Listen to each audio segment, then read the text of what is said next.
Hi everybody, welcome to Math with ACE. We're doing statistics again today, or we're dealing with binomial distributions. We have a few more examples that we're going to work through, calculating the mean, the standard deviation, and calculating using our applet rather than using a particular formula. I'm a fan of using our technology.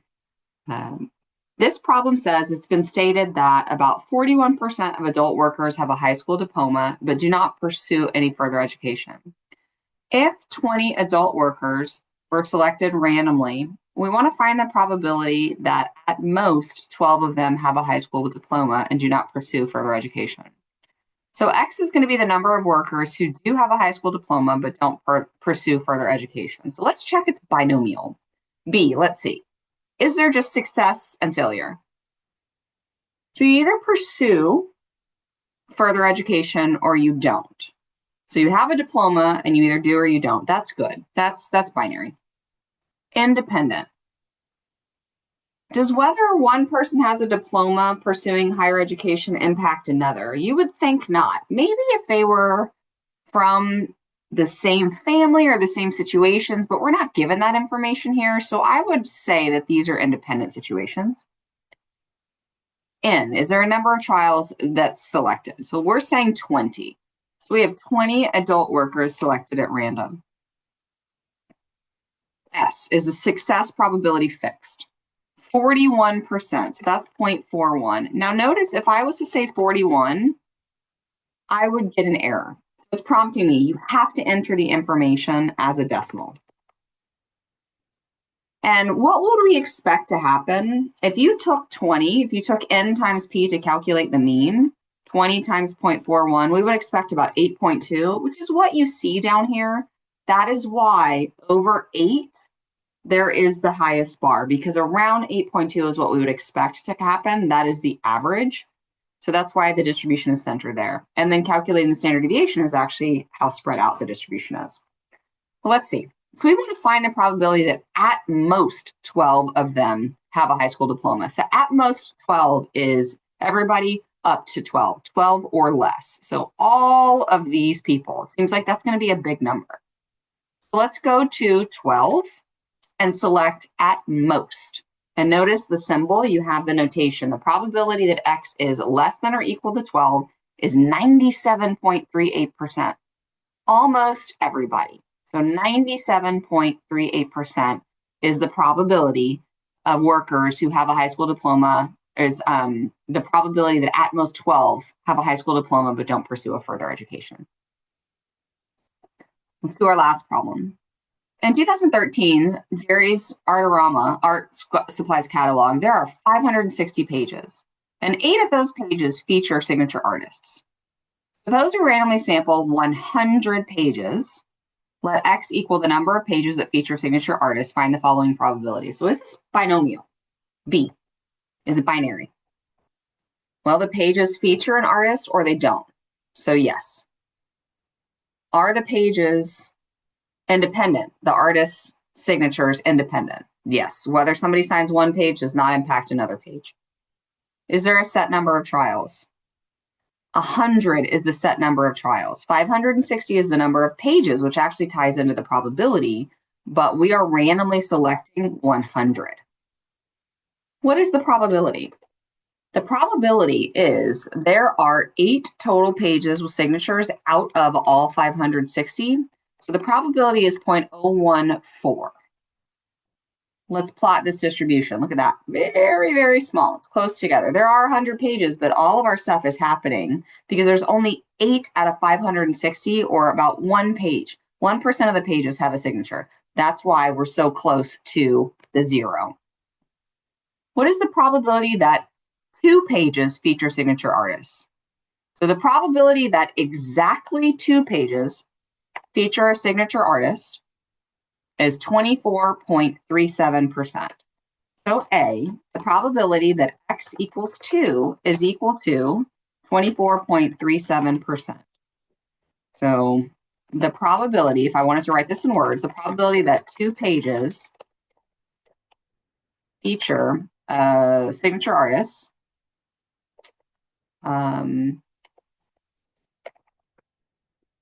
is 24.37%.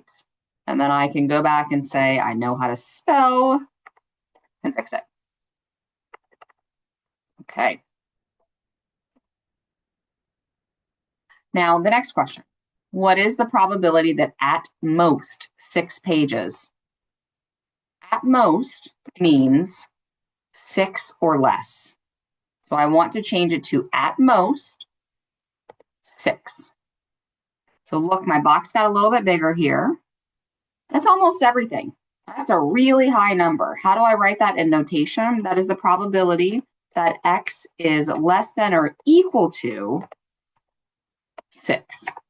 Now, in an inequality symbol, what that would look like is you would do less than with a line underneath it. But for here, since I'm typing, I would say that I'm giving less than or equal to symbol.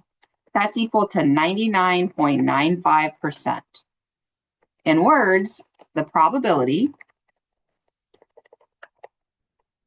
that at most 6 pages feature signature artists is 99.95%, almost everybody. What is the probability that more than 3 pages? So the probability that more than 3, more than is a greater than symbol, more than 3 pages, I would go to, I'm going to erase my symbol here. I would go to Stapplet and I would change this to more than number 3, and then the box opens up. Those are all of the options, still only 5%. Because if you're expecting 1.5 pages, more than 3 is not really likely. That probability is 5.25%. In words, the probability that more than 3 pages feature signature artists is 5.25%. Calculate the mean and the standard deviation. Well, the mean is equal to 1.4, and the standard deviation is 1.175. Why? Why is that true? Well, we know that the mean, let's do a little, make this a little bit smaller, and I'm going to insert an equation over here, okay? We know that the formula for the mean is equal to n times p, okay? So what does that mean for us? We know that n is equal to 100 pages, and p is equal to 0.014. So the mean is then equal to, I'm going to do another equation because I think it's important to use statistical notation. So mu is equal to 100 times 0.014, which is 1.4. Validates everything that we saw written out. What about the standard deviation? Okay. Standard deviation is equal to the square root of n times p times q. So we have the number of trials times the success probability times the probability of failure. So then that means we know that n was 100. We know that p was 0.014. So what does that mean our probability of success or our failure is? Well, we have to do 1 minus 0.014, which gives us 0.986. So then I would say that the standard deviation is equal to the square root of 100 times 0.014 times 0.986. And using my calculator, the square root of 100 times 0.014 times 0.986 is equal to 1.175, which is exactly what we saw in Stapplet.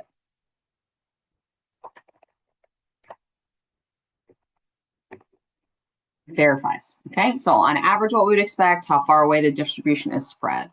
So hopefully this helps you with the binomial distribution, calculating different values using the technology and determining the mean and the standard deviation. Thanks for watching.